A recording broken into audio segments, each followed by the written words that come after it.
Hello, I'm Anne McLean for Concerts from the Library of Congress.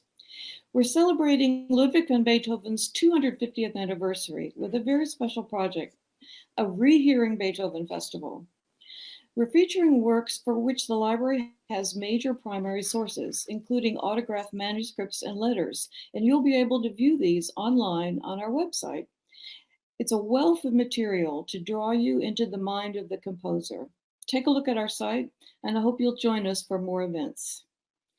I'm delighted to be talking today with my colleague David Plylar and with members of the Verona Quartet, violinists Jonathan Ong and Dorothy Rowe, violist Abigail Rojansky, and later for this project, you'll be joined by cellist Annie Jacobs Perkins.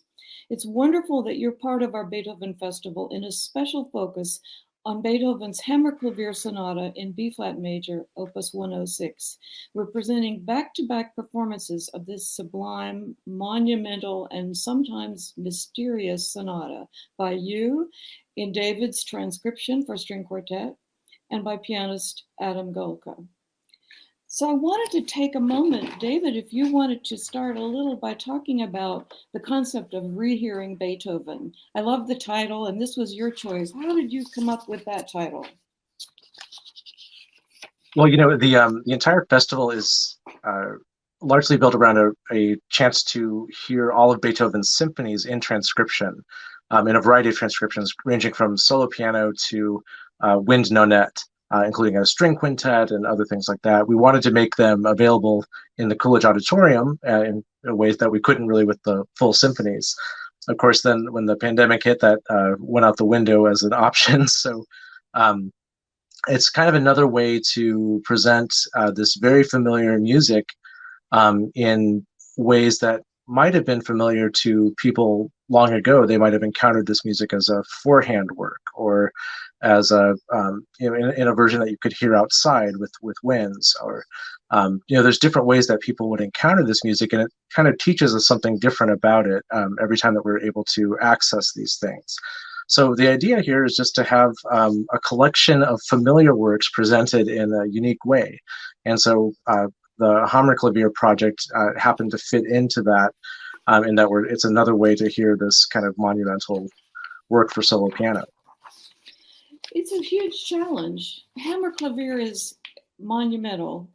It's a transcendent work, and it is massive in form and idea, and it's tremendously challenging. I know it was considered unplayable by many pianists for quite a while after Beethoven wrote it. We can talk about that later, but it has tremendous challenges for you as a transcriber as well, and then for the quartet to be able to play the transcription. First, I wanted to ask you, why did you choose this work and how did you approach it? Sure. Well, I think if I'm remembering correctly, I started it in 2013, winter of 2013, and I wanted just to do the slow movement. I thought that was something that would benefit from a string quartet treatment. It's one of my favorite of the Beethoven slow movements and across the literature, and it's one of those pieces that I'm not a good enough pianist to actually play the piece, but the whole piece. But that movement, I would, if there's nobody around, I might play through it every once in a while, and it's one of those things that I've always felt close to. So but as I started doing it, I started thinking, I'm a completionist by nature. I like to do things like the full way. I mean, some of my other projects included like all the Chopin preludes for wind quintet. So I had to do the extra preludes as well. It's not just the Opus 28 and whatnot. So I always felt like I had to do all of them. And so as I started to think about it, it seemed that there were a lot of challenges to this particular piece because of the range of registers that Beethoven uses across the entire work, from deep bass to very high. And so one of the initial decisions I had to make was to change the key to C major from B flat. And this was I think it was a good decision. I'm curious to ask the quartet players what they think, but it ended up giving me a bit more resonance with open strings, and able to kind of handle more of the bass notes intact. But it also created a particular challenge for me because I was writing out the transcription by hand, so it became something of a kind of a mental juggle every once in a while to get going. But that's how I got started on the project. In terms of the challenges, I know that the four of you have talked a lot about this, about David's transcription. And what specifically, how did you approach it? Once you got this kind of amazing thing in your hands, what did you think about as your first steps? Maybe Jonathan? Sure, right. Like David said, the challenges for piano actually kind of extend to string quartet in the sense that when you translate something from piano to strings, the issue of idiomatic writing becomes an issue. How do we make the leaps in the piano achievable for a string quartet? So the first thing we really did actually when we got David's score was we did a lot of listening. We listened to the recordings of many different pianists playing the piece. We also consulted the piano score, went back and forth, tried to see how can we as a string quartet realize David's writing in such a way that it pays tribute to the piano part, of course. And you know, I'm so thankful that we could communicate with David throughout the whole process on this to figure out, okay, if there's something that we want to perhaps find a different way to voice for the quartet. David was just so quick and so willing to help us work through that, and that really made the process really easy for us. So we really appreciate that. Thank you, David.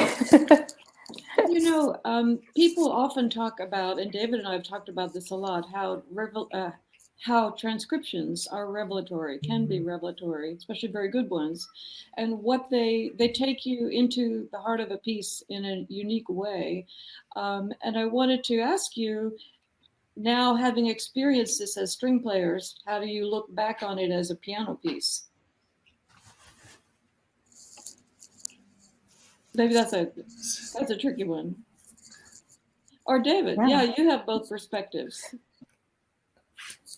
Well, I mean, I'm not a string player. There's a lot of things to kind of unpack there, but I think one of the first things, and then let everybody else speak about it, but I think one of the first things to consider is that, and Jonathan alluded to this, but is that when you're doing a transcription, there's different schools of thought on what the goal is. And my particular take on this is that there's an idea of adherence to the letter and adherence to the spirit. And if one adheres to the letter too much, then it just turns into a reduction. And so was this very large history of reductions and transcriptions for any orchestral work that comes out. It would be, you know, there are people who did remarkable work with this in creating four-hand versions or solo piano versions of these pieces so that amateurs or other people would have access to this music. But the idea wasn't to create a performative work, really. That wasn't usually the idea.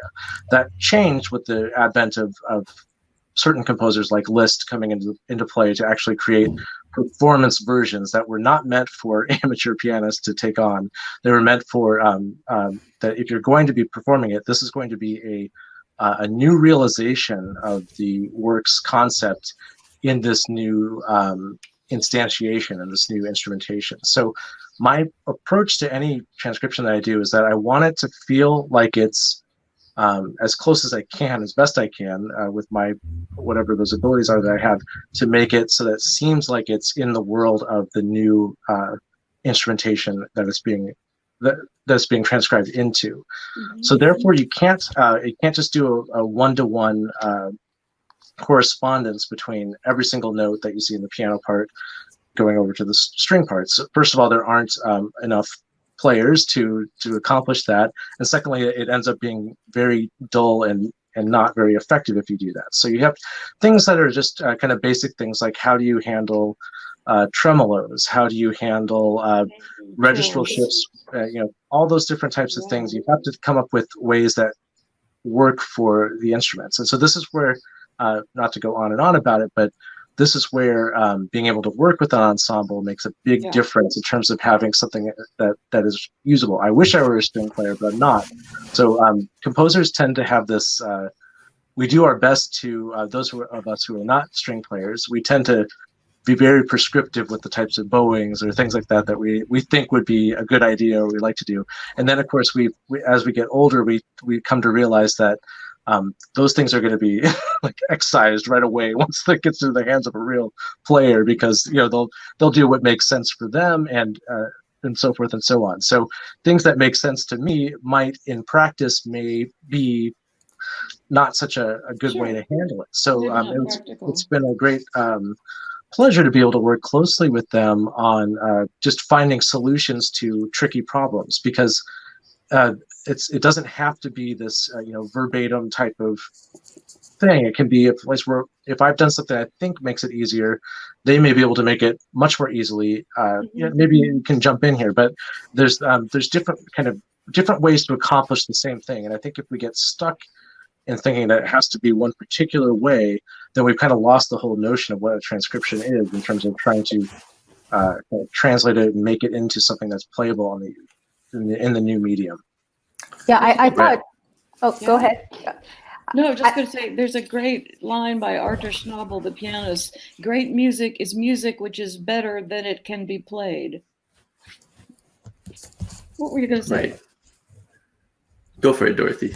Oh, no, I mean, I was just going to compliment David and just say that he did an incredible job transcribing this piece for string quartet. And I think I can speak on behalf of the quartet. We really enjoyed this collaboration, the opportunity to be able to communicate with David. And, obviously there are some things that string players can't do that pianists can do. And I thought that David was able to maneuver the music in a way that kept what was, originally written, but made it possible for us to execute. So I thought that was amazing.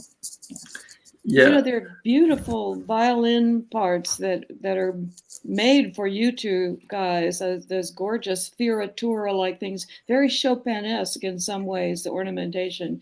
And I was going to ask you if you reveled in those. I would think they would be perfect for you. The slow movement particularly.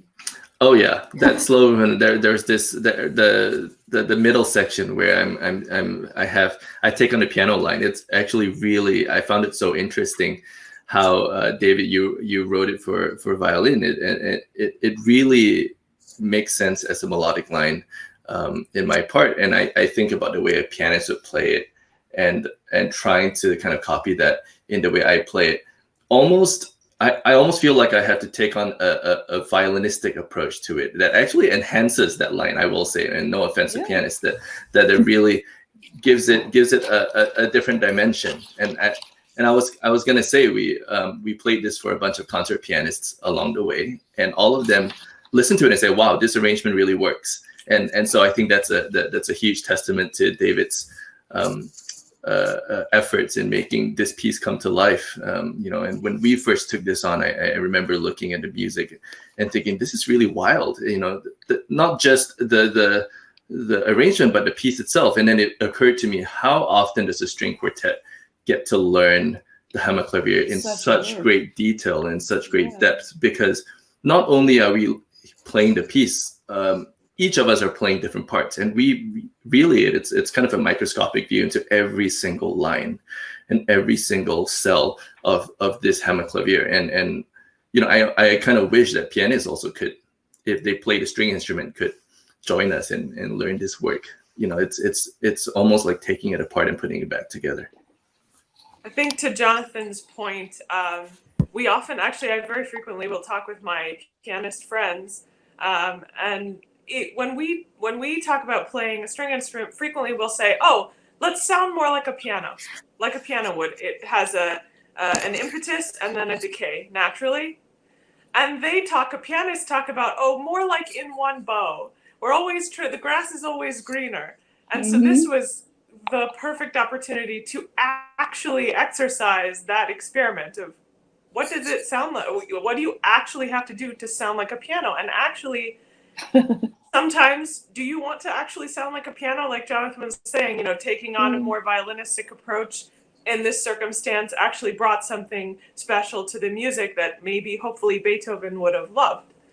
So, You know, there are two questions I would love to ask, and not to sidetrack onto pianos. I don't want to do that. But a quick question for you, David. What kind of piano? First off, the name of the piece, which some people will be interested in. You know, why is it called Hammerklavier? It's the only way. There was only one before that, which he used that title for, and that is no longer the case. But why that piece? What's the name of the piece signify? But also, what piano do you think he would have been using at that stage in his life? What kind of piano? Put me on the spot a little bit, Anne, but I'll say that it's, I would say that most likely, first of all, so Opus 101 and Opus 109 both had Hammerklavier appellation added to the manuscript. So that was something that I read somewhere. I need to double check this before I could say it for sure, that there was a nationalistic implication for why he wanted to say Hammerklavier as opposed to pianoforte. And so it wasn't so much that it was it wasn't so much that this was, you know, the Hammerklavier kind of thing, although it's come to mean that, you know, it's always referred to with Opus 106. But for instance, with Opus 109, which is a completely different kind of piece, that's one where it still has the Hammerklavier setting, and it makes more sense to think of it as a language-based choice that he might make. Around 1817, if I'm getting this right, when he was working on the piece, that's when he received a Broadwood piano from London. Mm-hmm. And so he would have been looking at that. There's an interesting, I just read I hesitate to bring this up, but I just read an interesting Times article on Nanette Streicher, yes, who was a piano maker. Actually, she owned her own company and was a friend of Beethoven's from 1796 or earlier even, and who actually came in to help him manage his household at the time when he was working on the Hammerklavier sonata, Opus 106 sonata around this time. At the time, he was her pianos had fallen out of his favor a bit, although supposedly he did admire her post-1809 pianos, not so much the ones before, but they were well known for changes in action that were kind of adopted by Viennese makers in particular. But so the type of piano makes a big difference, but also the affect or the, you know, there's something to be said for this notion that Beethoven needed a stronger piano so that he could hear better when he could play more forcefully with his hearing loss. He never was completely deaf, but that was a consideration for him, and so. That's one of the things that I'm still haven't really done my research yet, but that's just off the top of my head what I recall. That's very interesting, and I think people will be fascinated to hear back to back your performance, the Verona's realization of this transcription with a pianist. And this is something that I talked about with David when we were thinking about the festival. I thought, wow, what a perfect chance to show people the manuscript online and to have people like you mine it and really present it in the most in-depth way possible. And I was thinking about all those tiny details in this manuscript, like even the trills, the melodic character of the trills and how those carry forward the musical idea and so on. So many things like that can be done so effectively by you. And I wanted to ask you just actually about the trills in general. David, when you have trills, there's some spots, I think in the second movement, where you have an inner finger doing a trill. In other words, there's an inner voice trill while the pianist is doing 59 other things. How does a pianist do that? And then how do you as a string quartet do this? Well, on the piano side of the process of you know, one of the things that I just is to make a statement about what I think motivates people to do these types of arrangements is this, and I think that this is something, I have no authority to say this, but I'm just going to say it anyway. I think that this is one of the reasons that Liszt made his transcriptions of the Beethoven symphonies and other, is that those of us who are not playing a standard orchestral instrument, it's an entree into a world that we're kind of excluded from, just not by, you know, oppressive forces, just by, you know, choice and whatnot. We're not playing an orchestral instrument, but so because of that, it's like a way to kind of get inside of a piece that you really only get by either playing it or by maybe copying it out, which was a practice at the time of, you know, Beethoven would copy out, you know, Bach and other things like that, and just to get to know the pieces better as a way to learn. And so as part of this process of getting it, the Hammerklavier is beyond me pianistically, so it also gave me this sense of awe for the people who can play it. And I just think of the pianists I know personally and who also have recorded these works. You can see why this would have been such a daunting project to undertake at any point. And this is the reason that the public premiere didn't happen until 1836 under Liszt's hands. And even Liszt knew the Diabelli variations, but he didn't even play that one in public. I don't think he played it in public at all, if I'm not mistaken. But in any case, these are pieces that that really just take a level of technique and also intellect, really, to be able to handle these massive spans of time and technique. So it just gave me a great admiration for the artists who play this music. And so with the string quartet version, there's an element too. I don't feel like we've lost any of the detail. At least we didn't. I mean, there are certain things where you have to make choices about losing a note here or there that's replicated elsewhere in a chord or something like that. And or certain types of registral shapes will shift a little bit just based on what's needed. But there's not this sense of I don't feel like it's lost, but the virtuosity required and the flexibility and artistry on the part of the string players is definitely very much there. It's not simplified in that it's distributed to 4 people. It seems like in some ways that complicates it. Maybe they could speak a bit to that or see how they feel about it. Maybe that's what I wanted to hear from you too, is, as you say, what are the individual challenges as string players? Maybe you can point out some of the most tricky ones. Sorry. Well, specifically thinking about the third movement, I think we, in that movement in particular, we were sort of going back and forth with trying to find the right tempo, and by listening to many recordings, a lot of pianists, they also take liberty with the tempo. So it was really interesting to dive into that. And it's interesting because this movement is very slow and has many chord progressions throughout. And a pianist can easily play all the notes at once and coordinate when they want to play all the notes. It's just one brain working, right? But when you have to divide that into 4 players, that's when things get interesting. And so we played around with finding the right tempo attitude that allowed us to speak the notes simultaneously while also creating a flow that had that had the musical line. So I thought that was an interesting process for us. But yes, you would think that dividing it into 4 players, it would be easier, but there were definitely some challenges, and I'll let the others speak more on that. Abigail, what do you think? Well, as I'll speak as an inner voice, and if one could call the lower 2 voices the left hand, the upper 2 voices the right hand, well, I suppose I'd be these couple of fingers right in the middle.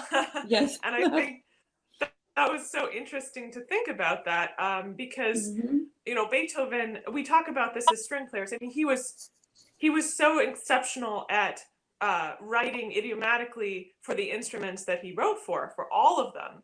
But at the same time, his writing was his creative and artistic mind was so beyond the limitations of writing for a particular instrument. And so there was that decision of, well, I know how to write for this instrument, but I also don't really care. And I'm going to do what I need to do to express and also have fun at the musician's expense, which is quite spectacular. Especially in the context of the quartets, that were performed by the Schuppanzig Quartet, there are stories about how he wrote especially difficult things just so he could watch the first violinist try to navigate his rather large belly. And that's just spectacular. And so when thinking about, there are certain things that are written in the piano part that probably sort of suit quite naturally the way that a hand would play. So Yeah. we can make decisions of, okay, bring this one voice out, and that one individual can come out as exaggeratedly as we want. But in a single hand, the hand behaves differently. Each finger doesn't have its own brain, like Dorothy says. It's one brain. And I know pianists are amazing at understanding how to treat each finger and have so much control over every individual little motion. So grappling that translation was really interesting for me as an inner voice, or as one of these fingers in the middle of the hand. Understanding, okay, wait a minute. My approach to playing the viola isn't necessarily how a pianist would play with their thumb. And so I really, really loved that. But at the same time, it goes back a little bit to what we were saying, where actually, maybe it would be harder for, let's say, a pianist to bring out a trill in an inner voice. But maybe that's what Beethoven wanted. And it was one of those pushing, he was pushing the boundary of natural playing habits. And I can do that. And I can really bring this line out. And it's so special and so magical. And so you realize things. You hear things perhaps in the score that maybe you'll only hear after listening to it many, many, many, many times if played by the piano. So I considered that kind of a gift. I loved exploring from the inside out. Yeah, exploring the score from an inner voice out. It was really fun. That's a great way to put it, inside out. David, you look like you wanted to say something for a moment. Oh, just no. It was. It made me think that one of the putting the hands right like this is a good thing to note, because it's one of the considerations that you have to have as a transcriber as well, and that the way that the hands are weighted, and so that the way that sometimes decisions will be made either with fingerings or with distribution of the hands, as to where the weight is going to be in a particular chord or things like that. And so you have to think, as you're switching over to instruments where that single consideration is not, meaning like the unibrain approach of one person making those weighting WEIGHT decisions. Those have to be kind of handled in a different way. And so sometimes it's sometimes things that seem like obvious to a pianist, because they understand that the thumb's going to be more powerful than the pinky. It doesn't necessarily come across in the line as clearly. Although oftentimes in that middle register, that's just by default, you're going to have the thumbs involved. So you're going to have a lot of kind of melodic richness in that register as well. But it's just one of those. It just made me think of that as one of the interesting things to think about as you kind of play through this. And as if I were a string player, I would be maybe looking at my part and thinking about that as well. And one other thing I would say just before I get off of this is that suggestions were made to me on some of the distributions of these lines that were really thoughtful, and I really appreciate from the Verona Quartet. And that they had to do with continuity of line, and when that is a good thing and when it's not helpful. And so I think of a good example of this in the transcription world would be the four hands piano music of Brahms. So we have a lot of this at the library, where there's his own four-hand transcriptions of, say, the First Symphony or one of the sextets, string sextets, or other things like that. No matter what, the clarity of the line is foremost. Like, it doesn't matter if you have to bend in pretzel form in order to achieve it. The person is playing the line is going to finish that line. It's just one of the things, and that's not universal, but it's one of those things that you really get with his four-hand reductions or transcriptions, that's very important to him. But sometimes that I was thinking that, well, I'd like to do that, but it seems like it would be easier to do a pass off to somebody else. And on occasion that was the case, but on other occasions, they would tell me, look, it's a lot easier if I could just finish this line and have it go up and just have somebody else take over this other line for me. And at first I was thinking, oh, well, is that going to be problematic, especially in the fugal sections and things? But in the end, it's like, that's it. There has to be kind of a psychological consideration about what's going to make something feel right to the performer and feel natural, and it may be something that's a little bit distinct from what feels right to the sole pianist doing that. So that was a very interesting learning experience for me. Well, that leads into a question for Jonathan, David, and that is there anything about playing this transcription that from the point of view of a first violinist is particularly in your mind? And maybe with the fugue, which is just so extraordinary to play regardless of the instrument, but how does your role change, or does it? Right. Well, I think the transcription was very much made with a quartet in mind. So there was, I don't really feel like I had to jump through too many hoops. I will say when David just talked about with the line, taking over the line, and just when we were making these decisions, for example, I had to think about, okay, my role as a first violinist. I think I know what section you're talking about in the fugue, David, where rather than me taking a line over from Dorothy, I just took the entire run. And for me, that was actually going to be a harder run to do than if I just took the 5 notes at the end.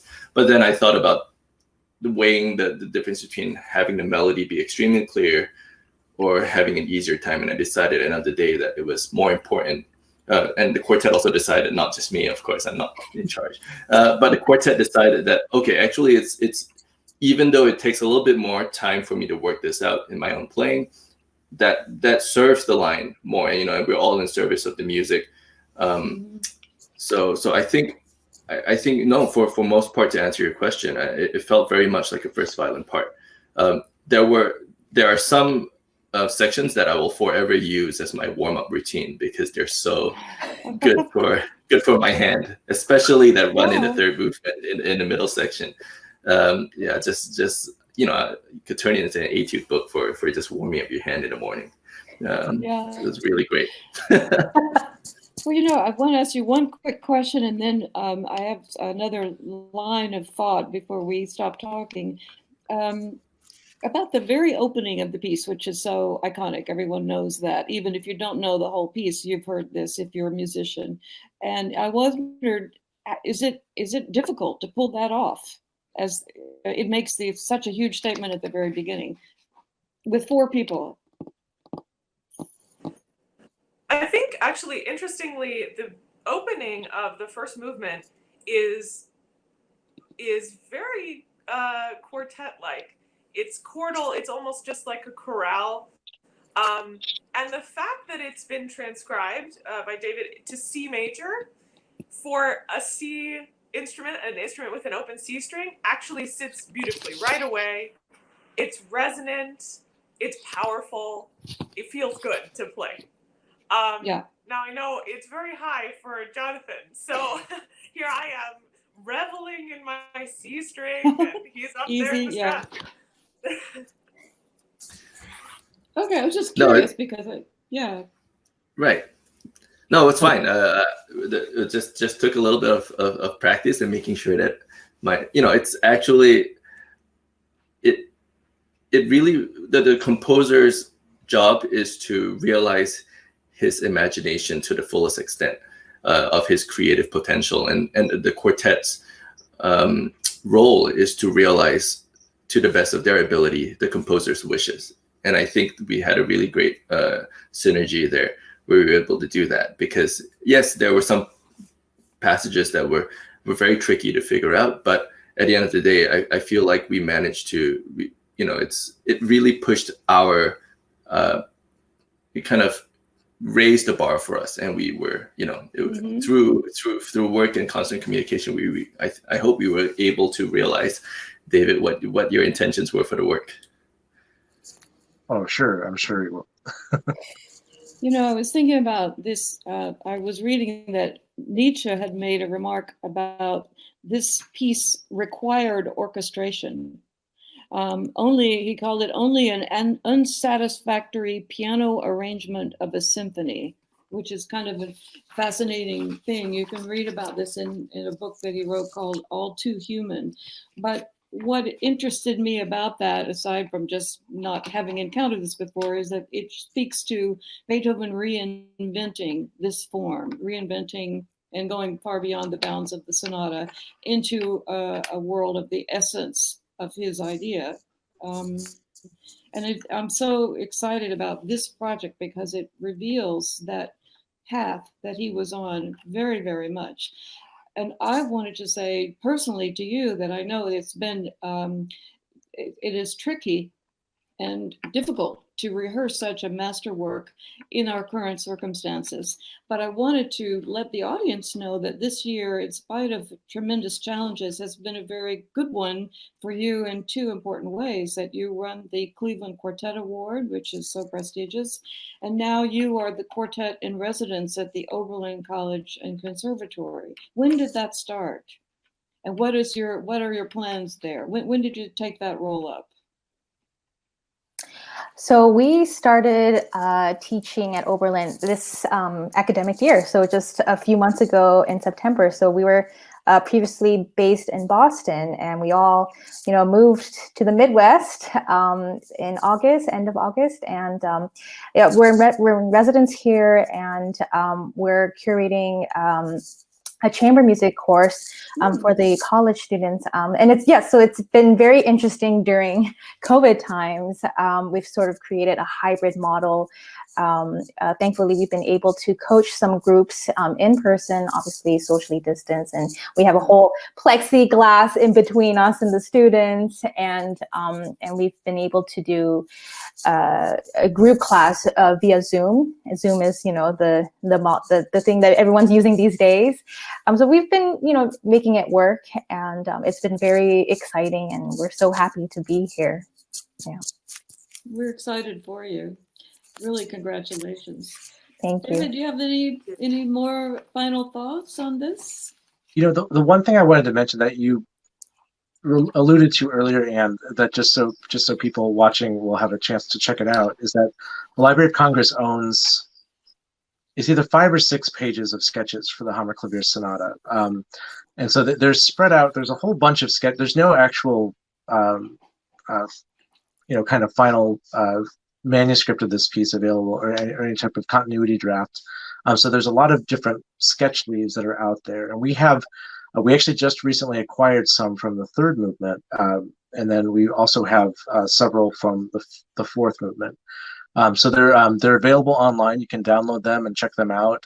It's kind of cool. And we'll actually have, we should also additionally have a video about those materials that we have at the library, also available on this webpage. So you should definitely check it out. It's worth looking at all of our Beethoven resources, because one of our goals is to make these things available to people so that they can use them in their own study, performance, as they will. So there's a lot to.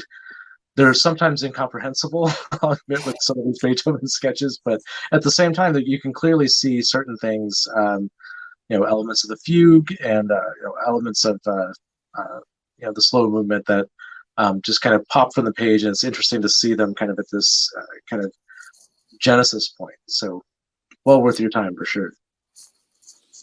So we hope that all the viewers watching will join us at the Rehearing Beethoven Festival. Thank you so much, Verona Quartet and David Plylar. Thank you. Thank you.